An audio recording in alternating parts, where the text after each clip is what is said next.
Hey, I'm Markia. Want to hear something scary?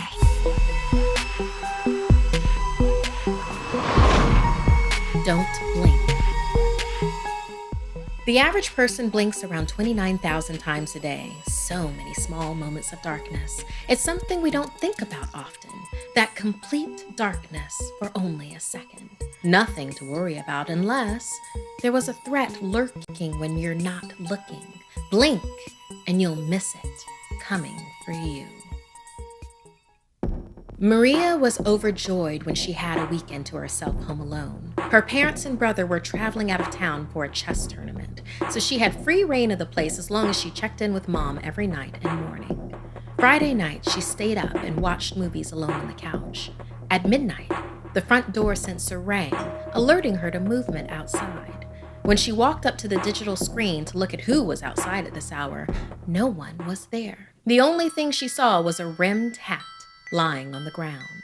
For a moment, she swore she saw fingers sliding underneath it. Maybe it was just the light playing tricks on her. Thoughts of the fingers faded away as she leafed through the mail she had collected earlier, and something caught her eye. There was a handwritten postcard addressed to the house's former owner, a Mr. King, the owner of the old hat parlor in town before he had died under mysterious circumstances. It was a thank you note that read, "Dearest Mr. King, your exquisite hat makes me feel like a completely different person. I feel transformed. My Pazuzites will require more of your services soon. With utmost gratitude, Rose." Maria figured that maybe someone stopped by to return one of his creations. In any case, it was too late to go outside. She'd deal with the hat in the morning. In the morning, Maria was awakened by the doorbell. It was her friend Teresa. Maria opened the door to find her wearing the hat on her head. "Did you leave this outside?" Teresa asked, taking the hat off and offering it to Maria. "It's incredible." The hat was unique, but also unsettling. It looked like a magician's hat that you could pull a rabbit out of, but smaller and adorned with a red leather strip. When Maria touched it, the smell of leather hit her and made her stomach drop. She couldn't bear the thought of an animal being used for fashion. Plus, the hat itself just flat out gave her the creeps. "You can have it if you want it," she said, handing it back to her friend. As Teresa put it back on her head, a shadow fell across her face for an instant. In that instant, a shadowed face of a stranger looked back at her. Maria blinked, and her friend looked normal again. The girls spent the whole day lazing around on the living room couch. They binge-watched their favorite shows until it got dark. Teresa's stomach rumbled loudly. It was almost midnight. She looked over at Maria. Her friend was fast asleep. Not wanting to wake her, Teresa went to the kitchen to heat up a small frozen pizza in the microwave. As the timer counted down on her food, the microwave began to flicker. In its dark reflection, Teresa didn't recognize her own face.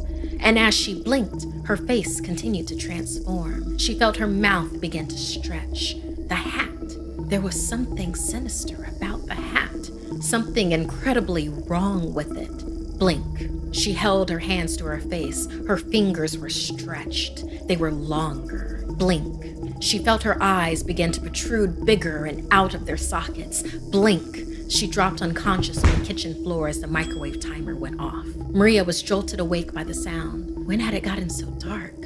Groggily, she looked at the clock in the living room. It was already past midnight. The sound of the beeping microwave drew her towards the kitchen. "Teresa?" she called out, but nobody was there. The back door was open. The back security monitor lit up as the motion detector went off. Outside, she saw a figure wearing a hat in the distance. The now familiar red strip caught her eye. She stepped outside, semi-shutting the door behind her. "Teresa, hey, your pizza is going to get cold." Blink. Maria blinked, and Teresa was suddenly closer.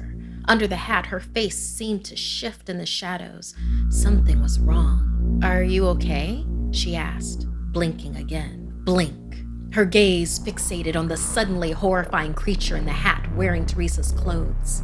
It stood frozen with its long fingers stretched out towards her. The same fingers she had glimpsed slipping under the rim of the hat the night before. That postcard. "I feel transformed." Mr. King's hat was the vehicle for this dark creature, and Teresa had become its host. Blink. It was closer, halfway to her. It had no eyes on its face, 2 gaping nostril holes, and 2 rows of sharp, bloody teeth.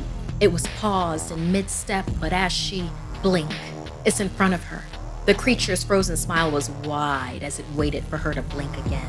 Maria's eyes watered as she tried to hold them open, reaching behind her for the doorknob, for the safety of the house. Horrified and trying her best not to shut her eyes, they began to burn, and reflexively she blinked. The creature dug its fingers into her eyes. Without Maria's gaze, it was free to roam and to feed. Neither girl was found the next day. No trace of them. All that remained was the fancy hat with the red strip, sitting patiently by the back door. Want more something scary? You can hear